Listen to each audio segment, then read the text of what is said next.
So the next talk is on authorization through OPA. So we have Manik Kashikar to deliver the talk for us. So a little bit introduction about Manik. So Manik is a solution architect working in Thoughtworks India. So Manik has over 17 plus years of experience, and she has been doing design and implementation of technology solutions that includes digital transformation, cross-functional security, journey to cloud assessment, cloud migration and modernization, security, securing cloud. So before joining Thoughtworks, she has worked more than a decade with various banking clients in the retail and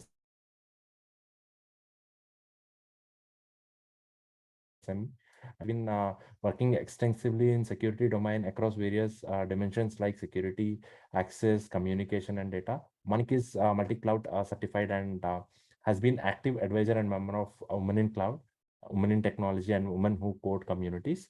Uh, we are glad to have you here, Manik, and over to you for the next session. Thank you. Thank you so much, Nalin Khan. Good morning to everyone, and thanks for joining the session. So far, the sessions have been very interesting, and without putting much time aside, I'll just start with my presentation. Just give me a minute. There is seems to be some issue in my sharing. Just give me a minute. I'll put a video stop for a minute. Sure, Manik.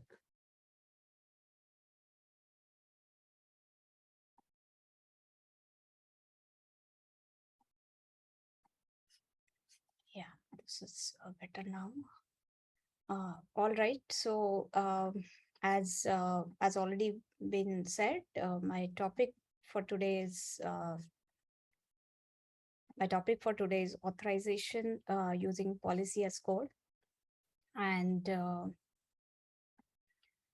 um, yeah. So, just give me a minute. Sorry.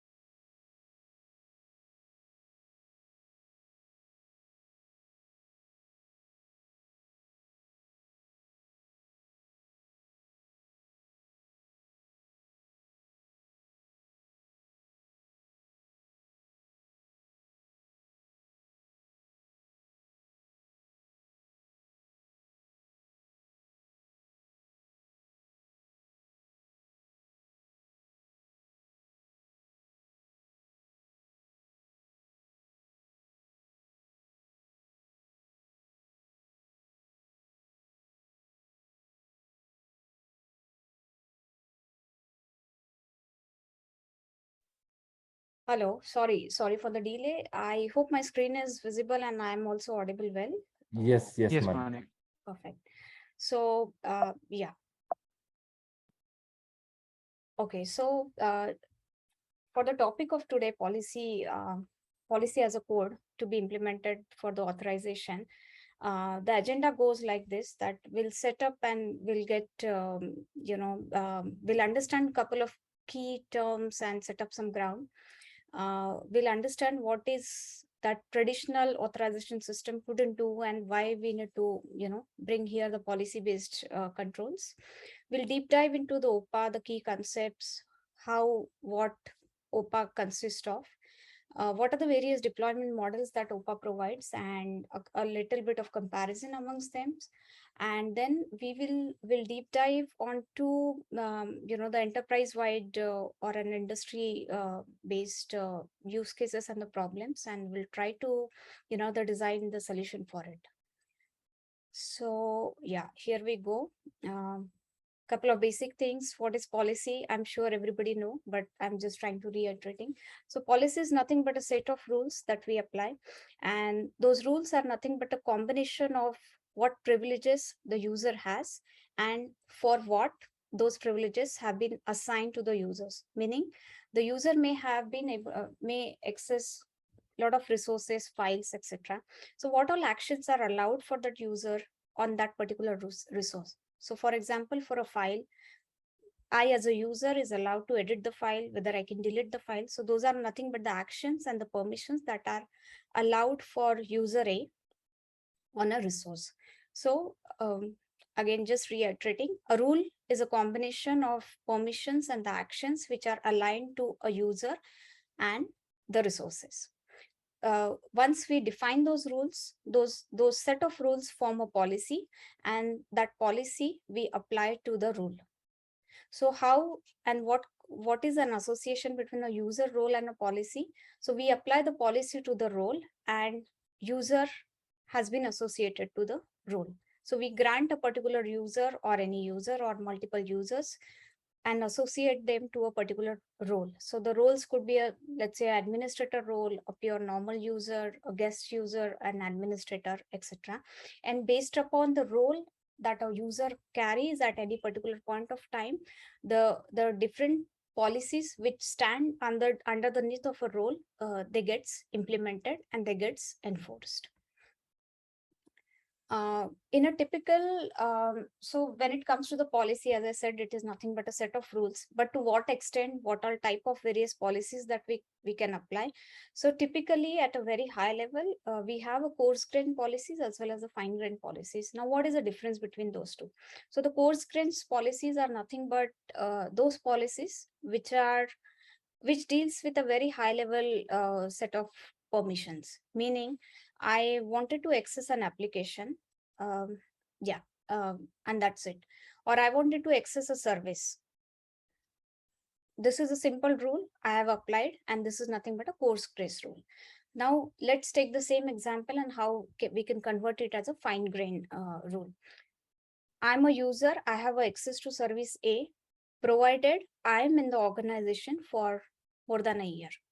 Then only I will be eligible to gain that fine grain access to the service A. So this is nothing but a more granular, more specific,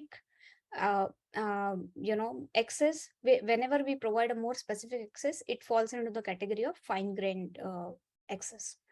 So in general, starting from a general and moving more towards the specific rules, adding more and more constraints is what and how the movement from a coarse grain to the fine grain access flows. So this is a very typical scenario we get engaged while accessing any of these applications, web-based applications, let's say. So how can we enforce the various access controls? So let's say there are users who have been authenticated through SSO, and we have an access proxy. If the users are allowed to access an application, they will be allowed to they will be authenticated via SSO, and they will be also allowed to access the proxy which has been enabled for them. So this is a simple view. Now here we are not talking about which user, who all users, any a set of users belonging to an organization are allowed to access an application. They have been authenticated via SSO, and they have been provided a proxy which gets validated at runtime, and the users are allowed to access the application. So this is a simple rule for coarse grain access. Now I enter the application, but within that application, I have so many tiles, I have so many modules, I have so many features that I can access, but not everything, not everything is allowed for my access. Why? Because it depends upon what role you carries and whether you are a relevant person to do that. For example, within my application, I'm also supposed to expose a set of APIs for outside world consumption. Okay, the best example is in a banking industry in open APIs. Okay, uh, however, if I am a normal user, or if I'm just a normal developer, I may not have access to all those APIs. So the next granular level of, although I'm entering my application, I have to put another defense here, where I will check what is the role I carry. Behind that role, do I have a permission to access my APIs? The next level of control could be, do I have access to a particular data source? Do I have access to a particular information, let's say a compensation plan for a resource? No, I will not have, because it will be an individualistic, that a compensation plan will be only enabled to a particular resource. So these granular and a more specific kind of access, whenever we apply, those are nothing but called as a fine grain access controls. Yeah. So this is another level of control that we apply. So first is a policy, a generic one, a set of rules, permissions exist there. And now we are moving towards a more specific and more refined version of the policies through coarse grains and fine grains. Now this all used to exist past couple of decades. So what has changed? What is different here?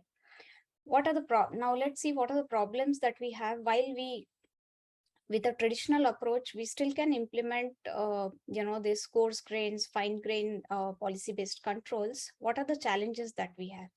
The first and the foremost challenge that we have is the policies are growing as the users and the number of roles grows with the increasing, and as the enterprise or an organization grows, the number of roles, the number of users belonging to that organization grows, and that's where the policy management becomes very difficult. Defining the roles which are very unique and which are very unified is very difficult. And at the same time, maintaining the control among all those roles and the policies that have been defined, we need to have some governance in place. At the same time, now the organizations and the enterprise solutions are also requesting that, see, okay, it's fine that you have implemented the system as a centralized one, but I don't want any disruption when your centralized system is not working.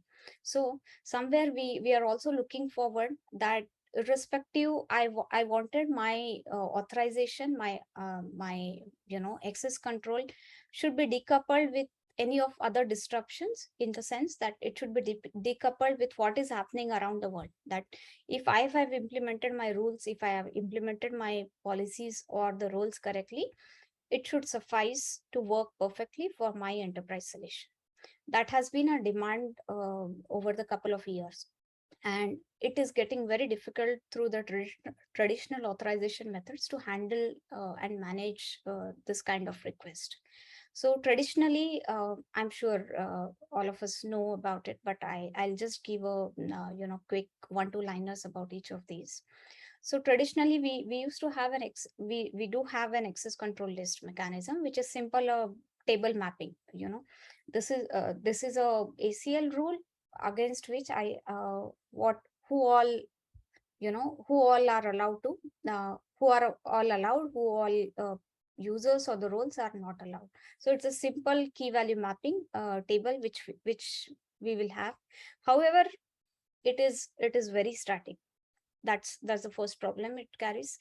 Second, as we try to apply more complex set of rules, the ACL, it is, as we try to apply more complex rules, ACL has its own limitations because it doesn't have any specific language through which it can write those controls, or it can write those rules or the conditions. So, and that's where ACL fails. So a typical and a good example where ACL can be applied is, managing the firewall rules. It works best. You apply the rule, you mention a rule and you apply the set of IPs which needs to be allowed or denied. So, so ACL has a very limited functionality and the features that can be applied in a very simple scenarios. The next comes a rule-based access control. It has been used, predominantly it solves 60% to 70% of our enterprise problems because it provides a role-based access control. Fine. Under the role, we have set of policies, which you can define, which you can, update over the period of time, and it will work. However, what problems it carries? As your roles, the number of roles and the number of users grows, writing the policies or writing those or maintaining those roles get very tedious. It gets very complex, and it is very difficult to bifurcate or find a unique unification between whatever the rules that we define. Secondly, that's one problem which is called as a role explosion problem. The second biggest problem it has is any updates you make to your role or under the underneath the permission and the rules that we have, it it does need a redeploy. That means we are disturbing the whole ecosystem with any small change that you are making. We are disturbing the whole ecosystem because it needs a rebuild as well as redeploy. So that's a problem associated with the role-based access control. And the previous slide, we have talked about coarse grain access control, right?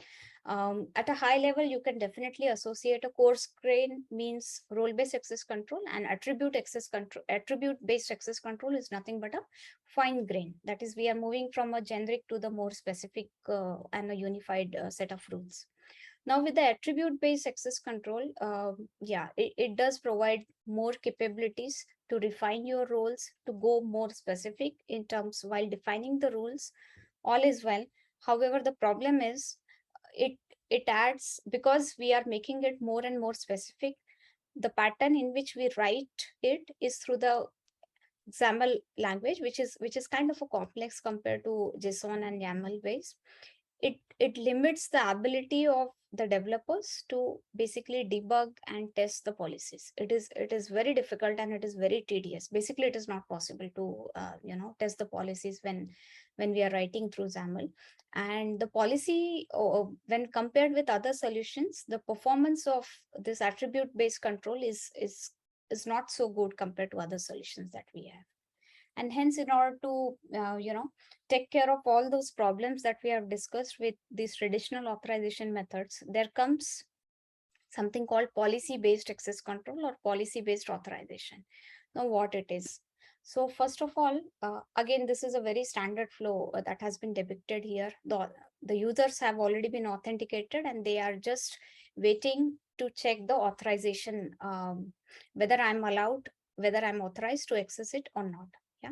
So what the policy based access control does is, first, it decouples your policy decision making or the evaluation process from your application or from your enterprise. Yeah, because it is decoupled and this responsibility is being taken by some other service called policy decision point.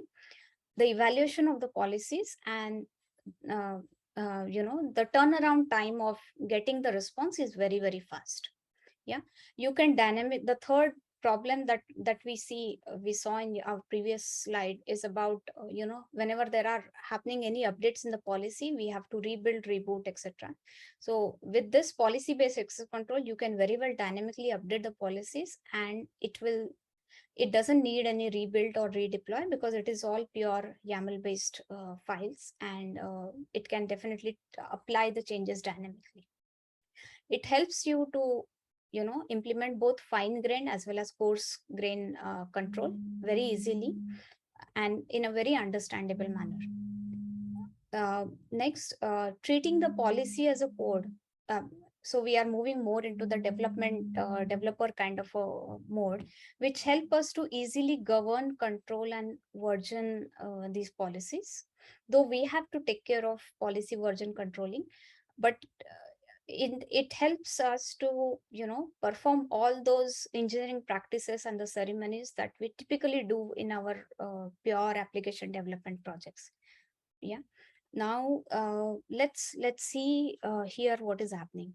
Okay, so this is I as a user has been already authenticated against a particular application, and I wanted to get inside the application. So first, post my I'm an authenticated user and I hit the application. Now the application checks whether I'm allowed to access a particular interface of the application or not. So the request comes to the point called PEP, which is nothing but a policy enforcement point. So the enforcement point is the one where we get a decision or an outcome of evaluation of the policy. Okay, whether I'm allowed to access or not. Now, whenever or once I receive a request from the user, from a policy enforcement point, the request immediately goes to the decision point, where it it contacts the administration point as well as the information point, and with a combination of administration point which holds my actual policy or the rules, and the PIP, which holds the attribute values or the data against those rules or the attributes. So a combination of a combination gets mapped. So I have a rule.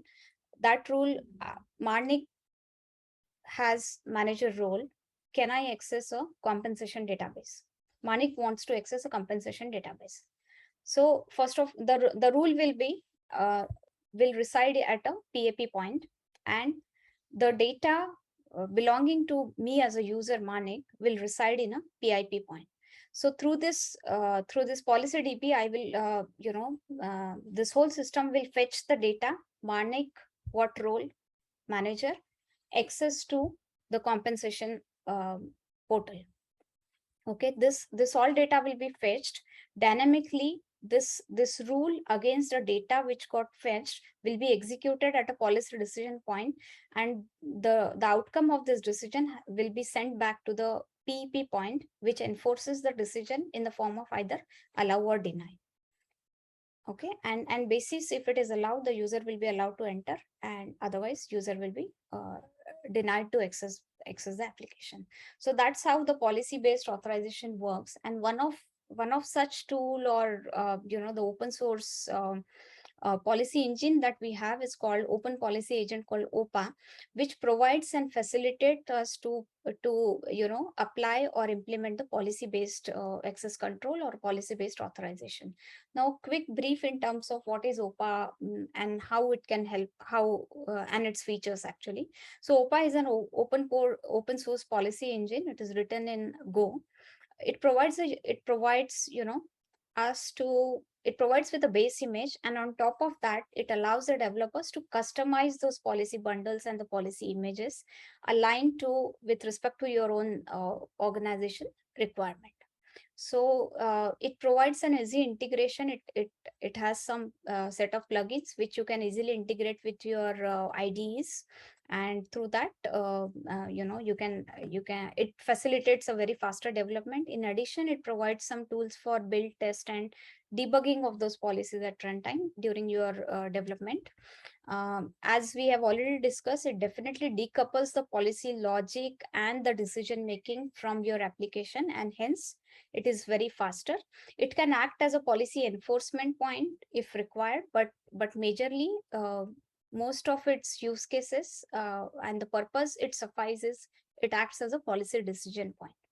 It is the OPA has been written in a language called Rego. It is I will say it has an effort to learn this language, but it is not very difficult. It doesn't require any redeploy, as we have already discussed, because it can apply the changes at runtime. It's a very lightweight, self-contained service library which can be packaged as an image, and it is very much the best part of it is very technology agnostic, because what kind of services it can help you to make a decision making is it can support all this set of tech stack, where you can implement OPA for the decision making. And so a quick bit in terms of this diagram. So the request is coming to a service. The service can be in any of the form. It could be the containerized service, or it could be a typical API, anything. The request goes to the OPA, which will act as a decision point. It intercepts that request and sends it to its co-engines called administration point, from which it fetches the Rego policy, and the respective corresponding data will be fetched from the PIP side, and runtime it executes make a decision making, and the response will be sent as a decision to the service, and from there the service can take over. So this is how it works. In addition to the four important things that we have already spoken about, which is PEP, PDP, PIP, and PAP, it has two concepts called the base document and the virtual document. What it is, we'll see. But a quick one-liner: base documents are nothing but the documents which we embed from the outside world, be it a policy or be it a data. And the virtual document is nothing but something which doesn't exist, but it gets dynamically created during the evaluation of the policy, and the result, the decision making that we do is nothing but your virtual document that gets generated, and it is being sent as a response to the service. Now, in order to, apart from the actual purpose of OPA, which is nothing but decoupling of authorization decision making, it does need couple of additional components which are configurable, and which comes as a part of this OPA bundle. But it definitely needs a lot of customization. So one is a policy distribution. Another is we need decision logging. Uh, and this is required for a end-to-end distributed tracing of it. And we also need to know timely status in terms of what is happening within the application, whether the decision making is being successful, is there any problem with the OPA itself, etc. So there is a continuous health check APIs that are available. And in addition, whenever there are any changes that are happening within a policy as well as in the data, those discovery features are also available as a part of this OPA image. So quick deep dive between these four components. They have been exposed as a APIs, and they are very easily consumable as well.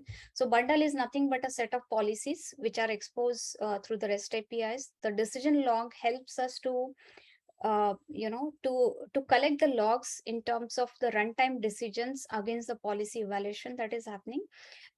These logs can reside at an individual application level. However, in order to have a centralized centralized and a distributed tracing for a very large enterprise-wide solution, it also allows you to collect and collate those decisions at a centralized repository as well. The next is, we have talked about status. It is more about any changes that are happening, we have to report in terms of status. And the next is a discovery, which allows to discover any changes in the configuration policies and the data. Whenever there happens any changes to the policies or data and all, there will be it will be automatically pushed to the OPA control panels, and it will and it will take care of any changes that gets pushed to the OPA image. It will automatically apply those dynamically within its control panel, so as to keep the OPA image up to date in terms of the information plus data as well as the policies. Now, let's see a couple of things in terms of the in terms of the Rego. So Rego as a language which is being used as a base language to develop OPA, and it basically it is very much aligned to the cloud native stack. The Rego language is kind of similar to JSON. However, with your development experience, it is very easy to understand and get accustomed to it. So with this framework, the policy testing is very easy because it provides an inbuilt framework for testing, and they have provided a very good documentation for it in terms of how to use OPA, what all various controls that are available with it. In addition, there is a online playground available with for this open policy agent, along through which you can play around, you can make some small examples and run those. In addition to the base image and its features, which are provided by the OPA, majorly for the policy to achieve the policy-based access authorization, OPA has been trying to expand its footprint, and because as of now, the race is more towards hosting the applications as well as the enterprise solutions over cloud. So they have started building their own webhooks for various our public providers, public cloud providers like AWS and Google. And those it is possible to have OPA, you know, um, OPA rules being embedded within your AWS cloud function, cloud formation templates. Now, in addition to this, it has also provided the the plugins for GitHub Actions, and there are some typical those people who don't like to work with IDs, but the command based tools, they have provided the CLI commands in terms of the OPA, and a very nice the runtime which is also available for it. Now, some more things, a little bit deep dive in terms of what was that base document and the virtual document that we have been talking about. Just to refresh you guys with this image, this is what we have talked about, and now a little bit more in terms of what is the difference between a base document and a virtual document here. So the base document is nothing but a document which has been provided from outside world to the OPA image for processing. Now the document may contain the policies, or the document may contain some attribute and its values. And what is the purpose of this document is, it's a static document which may periodically gets updated, and it helps us to make a decision making.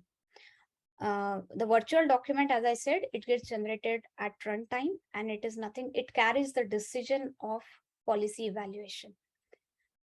And that's it. Yeah. Now, what are the different modes in which we can actually invoke those base documents? So there are various integration points which we'll talk about for OPA, which are available, which are made available in build.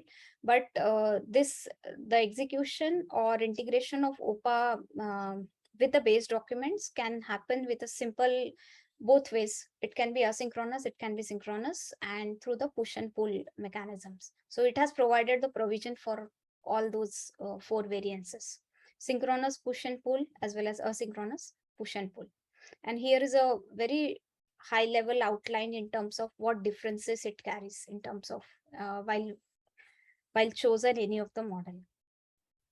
Now, moving on, how do we can integrate OPA with?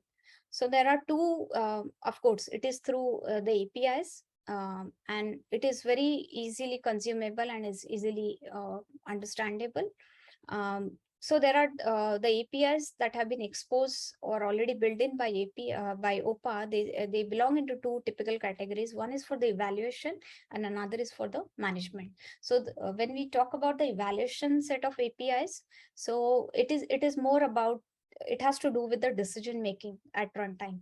So we have a policy, we have the data, it gets evaluated, and the dynamic decision making whenever we are making those all such APIs belong to the category of evaluation. For example, the typical example here we can talk about is check my permissions, check if I have allowed to access the database, check if I have administrative access.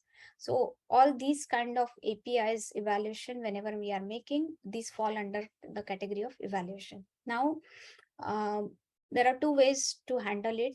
OPA as a base image comes with a set of APIs which are already exposed, but in a real-time world, whenever we are targeting to use OPA for any enterprise-based solution, those exposed APIs are not sufficient. But using the OPA image, you can customize that OPA image, and you are very well free to expose your own APIs or customize the ones which already exist. Again, these evaluation APIs are not limited only to the decision making like allowed or denied, but you can enhance those APIs to also carry the information, or they can also be the post-based APIs. The next one is about the management APIs, and those are nothing but very much aligned to the ones which we have just discussed here. So they are majorly the APIs which are exposed and helps you to manage and govern the overall, the policy-based authorizations. So these are the supporting APIs, we can say, which helps us to ensure that the policies that have been available there, they are up to date. Any updates being made to the data or the policy or anything that have been timely pushed to your decentralized version of OPA, overall governance, monitoring, and observability of the services. All these features can be carried out using these management APIs. Just an underline note here is, though they are not fully capable of managing it, but yes, they do provide the basic features, and on top of that, yeah, the developers are very well free to customize those or build on top of those. Now, these APIs, they come in three flavors. One is through the typical REST APIs, HTTP based. Another is exposed via Go. And the next one is through the WebAssembly. So as you move from the REST APIs to the more assembly based APIs, the performance is more faster in when it comes to the web based assembly. In case of the flexibility in terms of the language and all, the REST APIs is more open, I'll say. You don't need to really go very specific. You don't need to really go and learn the Go language or the WebAssembly way of writing the methods. However, when it comes to the security with the REST APIs, you have to take control and secure those APIs. However, with the Go library, GoLib and WebAssembly way, they have already enabled those features. Moving on to the deployment models, which OPA provides. So there are typically altogether there are 5 deployment models that OPA supports. However, I have just for a showcase purpose, I have considered the more and the most important ones. So one is the centralized OPA deployment. Let's see what it is. So this kind of solution suffice for all those enterprises and the organization wherein the individual business units or the applications, they do not want to take burden of any policy management, any governance, or they don't want to have any authorization solution or take the burden of authorizing their users or applications or the rules. So what we do for them is we deploy an OPA as centrally, and these applications can consume the APIs exposed by the OPA, and at runtime, by consuming or by calling the APIs, they can make a dynamic decision. All policy management, managing the data pertaining to the applications, etc. This all governance will be handled by the centralized piece of OPA, which is deployed. And just to show the diversity in terms of what all the various ways it can connect to the various applications. So of course it aligns to the very standard ways like envoy proxy, service mesh patterns, sidecar patterns. It is very much capable of getting integrated with all those variants of app and the modern ways of communications. I see there is a question. Okay, I think yes, it will be uploaded, but I'll leave to Nikhil to answer this. Sorry, coming back to the presentation here. So the centralized one, the application need not have to take care of any governance, any monitoring, any policy management.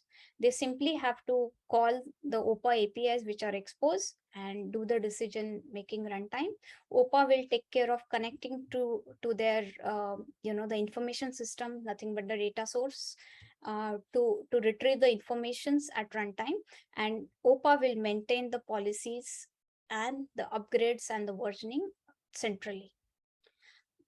However, what is a disadvantage of this way of implementation is, whenever the central system is down, of course, we'll take care to make it highly available. But whenever, because of any schedule maintenance or anything, if this system is down, the OPA is down, these applications will not be able to make the authorization decisions. And because it's a first gateway for typically for any application post authentication, ideally this leads to a disruption. This leads to a downtime. So that's the first disadvantage of this pattern. The second is these applications are relying on the central deployment of OPA, because of which for every decision making or any single user which is coming to, you know, coming to make an authorization decision for these individual applications, we are making a network call to the OPA. So it it will have some bit of latency in terms of the response time. Now moving on to the distributed OPA deployment, and this is for those scenarios wherein, you know, we are dealing with an enterprise which is very critical, and they don't want any latency. Uh, they don't want any latency. They want their authorization solution as close to their own application deployment. Sorry, and the third one is they do not want any disruptions. They do not want any disruption, even if the centralized works or doesn't work. So this is another way of deploying OPA, and this is typically a distributed or a decentralized mode of deployment, wherein what we do is we keep the OPA agent, we spin up the OPA agent and deploy it on the same server as our application, and this OPA agent will have its own governance, which is decentralized. It will maintain its own repo in terms of the policy, in terms of the data, and periodically sync it with the control plane, which is responsible to take periodic updates and push them to the decentralized deployments. And now, whenever this service or let's say an application, the users are coming to make an authorization decision, there are no network calls because the OPA is just sitting next to your application or a service, and it avoids the network calls, and hence the performance is very faster. And second advantage of this is um, it has no disruptions because of any downtime, if at all, that is happening with the central OPA. Okay, because it has its own copy of policy, it has its own copy of connecting to the data source through which it is getting the information. However, one additional overhead it carries, this pattern carries, is it has to maintain and govern its own policy data, policy as well as data. Yeah. So these are the two patterns. In addition, there is one more pattern which I would like to just explain here, and it is the JWS token based deployment, wherein now this pattern is used in the cases where there has been already a governance the authorization and the authentication process which is in place, and it has been established through JWT tokens. So we don't want to disturb the existing solution. However, some of the enterprises are keen to extend the solution on and wanted to embed the OPA as a policy-based authorization. So what we do is we keep intact the authentication system. The user request gets validated against the JWT token, which gets generated by their in-house IDP provider, and this token gets passed to your app, to the app, the application which is OPA enabled. Now OPA intercepts that JWT token, decodes it, and that decoded information it will use for further authorization to the various components of your service. So that's another pattern very rarely used, and it is only used in a very traditional way where usually it happens. I've seen it happening in usually in the banks where they don't want much of changes to the existing solutions which are working pretty well. Okay, moving on. It can also be applied to the event-driven architectures where a typical message broker publish subscriber. So we can apply the policy-based authorization also, who in terms at a publisher level, also at a subscriber level, who all can publish to a particular room or a um, who all can publish to a particular room or a queue, and who are the subscriber who can gain or subscribe to that particular message or event types or a particular room. So it can also be applied there as a sidecar pattern. Now let's deep dive quickly into into couple of what are the key business problems and the functional scenarios where OPA fits very well as an authorization solution. Some of them are already we have discussed, so I'll just give a very quick glance to it. That we have discussed about what are the business and the functional problems it is solving. It is trying to solve the network latency problem. It is trying to solve the high availability problem and a resiliency problem. It The applications or the enterprises, they do not want any disruptions whenever anything underlying rules policies are changing. So it is very well fit as a solution here. It is very future extensible and it is very highly scalable solution, because as it's an independent image, it is not tightly coupled to your application or your enterprise solution. So it can grow by its own way and it will not disturb your application. And it is very easy to integrate because it is all API based, and maintenance is your own choice. If you want to go for a centralized, no maintenance. If you wanted to go for a decentralized way, yeah, maintenance is something that you'll have to take care of. Now let's deep dive. So Nikhil, I hope I have time, right? Yes, Manik. You have 5 more minutes. Okay, great. So I have figured out some two typical use cases. Let's see how much we can cover, but definitely they are quite interesting. So let's see the first problem, and this is a very industry agnostic problem. Again, technology agnostic problem as well, I'll say. So let's see the problem. So the problem is that the enterprise organizations are there. They typically work, this organization has so many business units, 50 plus business units, and they are individually maintaining their own applications, which are also 100 plus 200 plus applications. They are, as a part of a individual business unit, they are maintaining those. And with the best and breadth of the knowledge that they have and the applicability at that point of time, they are implementing their own solutions. And because of which, what has happened to this organization is that every business unit is taking their own decisions. There is no standardization in terms of applying the policies, maintain management of the overall governance, and the standardization in terms of the architecture principles. So it has been totally deteriorated, I will say. And that's the problem this organization carries. And what they wanted is, because of which now as their business is growing, the number of applications and the business unit have grown, and the business units are getting managed in a very federated manner, and there is no central control to it. There is no authority who is making a check and bringing in any standard and the best practices. And because of which, what has happened, that those individual business unit have created these roles to their own benefits, without even checking if those roles and the underneath permissions and the rules are really colliding, are actually now colliding with the rules and the policies that have been created uh, for by other business unit in the form of the role.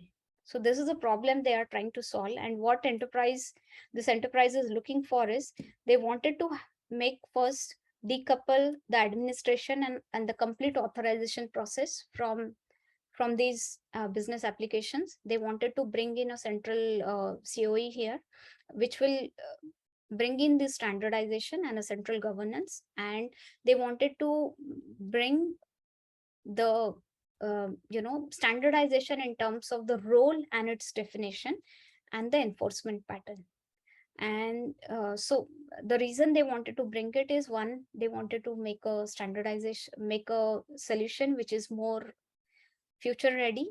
It should be extensible, because the roles will grow, the number of users grows, the roles will grow, and the needs, based upon the needs from the business, we will have to add some more rules and add more roles in the future.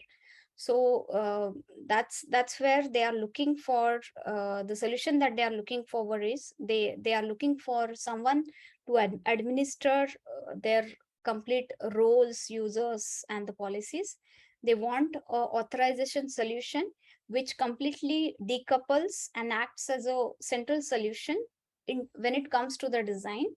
And it has to be purely handled, managed, and maintained by a as a decoupled way, in a very decoupled way.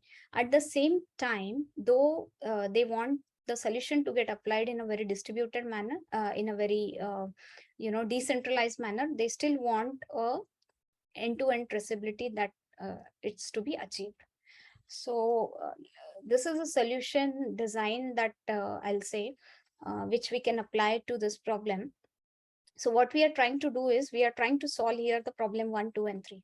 So they want a central governance in terms of who can apply, who can access these rules, who can build those policies. So we are providing here a centralized policy admin portal through which all those decentralized business units and the applications that they have, they can register on this portal, that I'm seeking to use OPA as my authorization solution. They can register to it. It's a simple maker checker flow, purely digitalized and self control. And once the request is approved, what they will get as an outcome is they will get a mail in their inbox, and it will have couple of things. It will have the link to a custom OPA image which they can download from a repository, a configuration file, and a base rego policy. Once an application or a business unit gets this data, they can make a decision whether they wanted to use a centralized OPA or they wanted to go for a decentralized deployment. Now let's assume that they are going for a decentralized deployment. So here is their application. What they will do is, with their own application, they will spin up this OPA base image that we have provided. As soon as they spin up this, it acts as an OPA image, OPA agent, and it will also produce these components. So there is an operational control plane, which is nothing but a management API, which takes care of governing and management and collection of operational logs, decision logs, and a one-time configuration setup. All those setup files, configuration files will reside here. Now, what are the other things that are required by this agent? It will require the policy database, and it will require the attribute or the data. So this will reside within a cluster called data information point. It acts as a data information point, and these policies, they will remain in an Artifactory repository, and we will embed a small caching engine within this DIP cluster, which holds only the data which is of interest for this application. Okay, so as soon as this all gets spin up, as soon as you spin up this OPA image, all these things get activated. Okay, now how the request gets processed. So first of all, as soon as this gets activated, these resources gets activated, we have a golden source of data where we maintain the customer database, all this information related to the users of this application. One time push will happen to the caching engine, where it will hold the whole data related to these users, and from the repository, it will take the policy which is aligned to this particular application. Whenever a user comes in and requests for a authorization, the application will redirect the request to the OPA. OPA will communicate with the DIP, as well as OPA will communicate with the DIP, and it will make the decision making here with the help of the policy and the data it has as a part of DIP, and that decision will be responded back to the user. If a user is allowed, it will go and access the application. Now, while this decision making is happening, OPA agent will also be responsible to send those operational log as well as the decision logs to this control plane, and this control plane will send it to the centralized OPA system, and in turn the centralized OPA system will maintain it as a part of an operational log collector, and through this, which will be projected as a part of a centralized dashboard, which will be accessible also to the application as well as to this centralized system. Okay, so this is how the implementation will work. It can be decentralized, as we have seen. If some of the if the applications has constraints and they do not want to maintain it at their own end, they can very well use the centralized OPA, which is pinned up as a part of this box, you can see. However, the prerequisite of any application to access this is they must register through our policy admin portal, and through which we will also provide the support and admin functions. So this is one of the solution that comes up, which can be deployed centralized as well as decentralized. The Artifactory will take care of maintaining the version control for our policies. Any updates that are happening to our golden source of information database, there will be it will be asynchronously push timely on a periodic manner to the caching engine, so as to have an up-to-date information within the DIP cluster, both for a policy as well as for the caching engine. So yeah, so this is a very high level design and a solution that typically gets applied using OPA, and it is very industry agnostic, domain agnostic, as well as tech stack agnostic. And that is also what we have seen, because the pure play here is just all API based. There is another use case. I'm not sure if we have time to cover, or otherwise I'll just move to the last section. So maybe a quick two-liner. So this is a typical, the government record registry. We can definitely visualize it as an Indian government where, there is a need for us to centrally and decentralizedly manage the childbirth records, the citizen records, as well as the death records and the patient records. And all these coherent and individual systems, they need to at some point share the information with each other so as to keep their records, especially the citizen ID records, up to date. And that's where OPA can play a very good and important role, because it totally, we will deploy an OPA image against every such ministry information system, and it will act as a gateway in terms of the information, whether to pass on, allow to send this information or not. And that's where it can play a very good role. Now quickly moving to the challenges with the OPA. So far we have talked, we have seen all good things about OPA, but there are a couple of things which we have to handle by our own, because it is not coming out of the box as a part of the OPA. So the first and the foremost thing is, as I said, there is no centralized governance of it. We have to take care of versioning control and management of the policies. It doesn't come inbuilt with it. And the solution of OPA is in a good way very technology agnostic as well as domain agnostic, but it doesn't really the developer need to take a pain of writing those policies. The policy building specific to your business problem, specific to your enterprise problem, you as an individual or a project has to take care of it. And that's where the developers must know and understand the Rego language.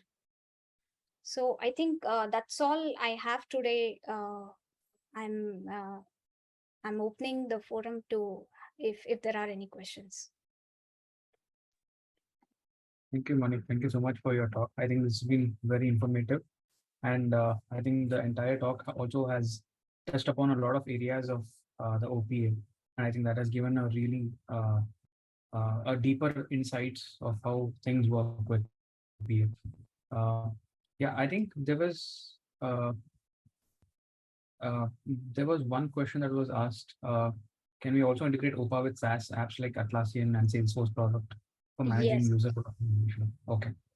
Yeah, definitely we can integrate it. As I said, OPA comes as a very individual entity, and and all those interactions, be it Salesforce or any other SaaS products, everything nowadays it is all API based communications. So yeah, Okay. it is very well much possible to integrate OPA solution with any of the SaaS products.